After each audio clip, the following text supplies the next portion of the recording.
As we approach the November 6, 2012 election, to some extent there will be differences in the outcome based on who is elected to the White House and who may or may not dominate the House or the Senate. But there are some fundamentals that are not going to change for people with disabilities.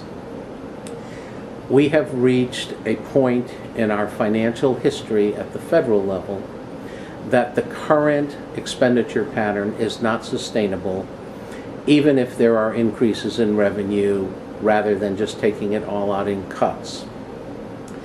And that has great implications for the field and for the lives of children and adults with disabilities and their families. However, that problem is further compounded by the financial issues in most of the states, where revenues also are not keeping up with expenditures. That's sort of a piece of the bad news.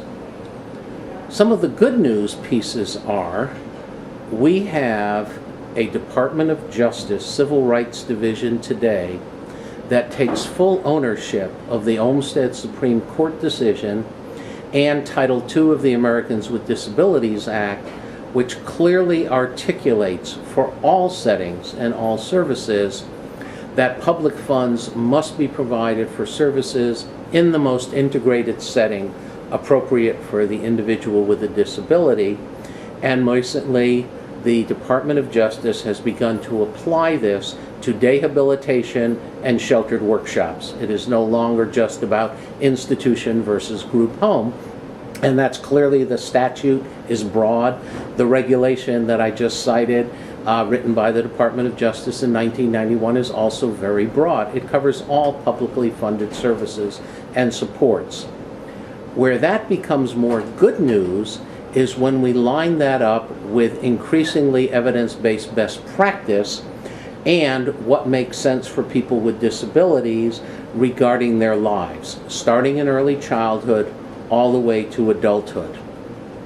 And so the opportunity now is to say, are we willing to realign the resources we do have, which are big, we're talking billions of dollars, and line them up with an integration mandate and an individualized mandate for accountability and outcomes and equity of resources that lines up very nicely with person-centered planning.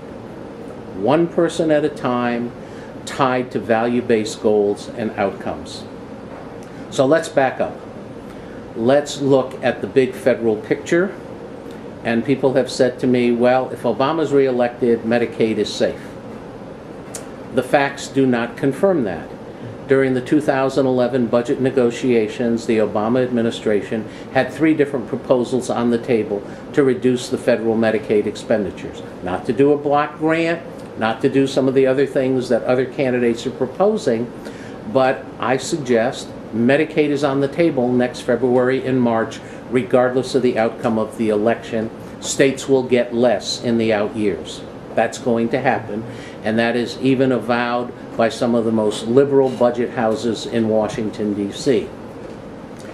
So, how do we make it better? Well, Medicaid gives us unbelievable license to do things that 10 years ago we could not do with Medicaid funding, including all kinds of career development, supported employment, customized employment, supported living, self-budgets, individual budgets. There are rules and guidance for all of this, which we say we value. We say we value it in the DD Act: self-determination, independence, productivity, integration, inclusion.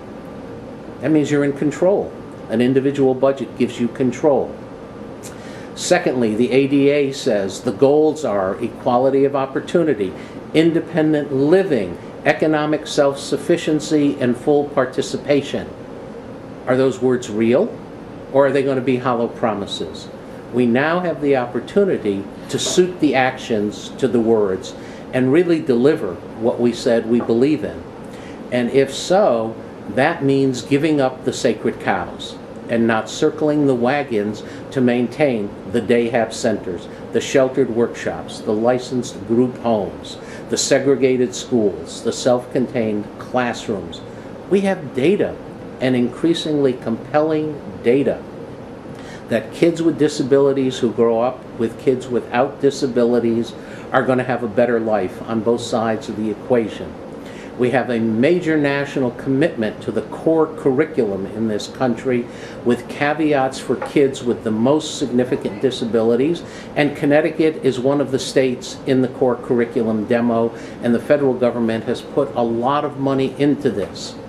As we move toward transition years, there is a letter from the Secretary of Education, I take that back, the Assistant Secretary for the Office of Special Education, Melanie Musgrove, to Wisconsin, clearly defining that transition services, if they include placement in work, which they should, have to meet all the requirements of free appropriate public education and least restrictive environment. She does make a caveat that segregated sheltered workshops are not precluded, but for advocates to understand, least restrictive plays here, and the work experience ought to be at a real job or job sites in the community.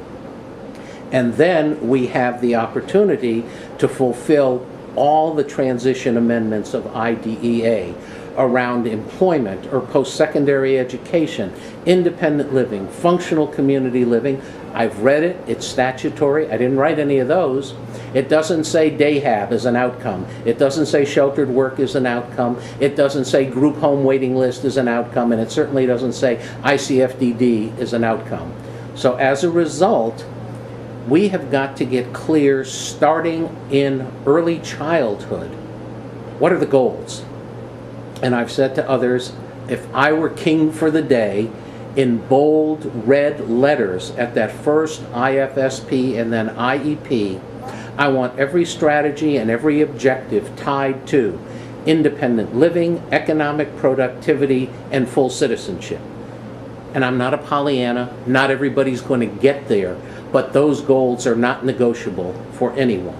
And then when kids leave school, they go to post-secondary, that's great. If they're going to work, they have a job before they leave, and then they move right into the adult support system seamlessly, and they keep on going, and they have a functional life in the community.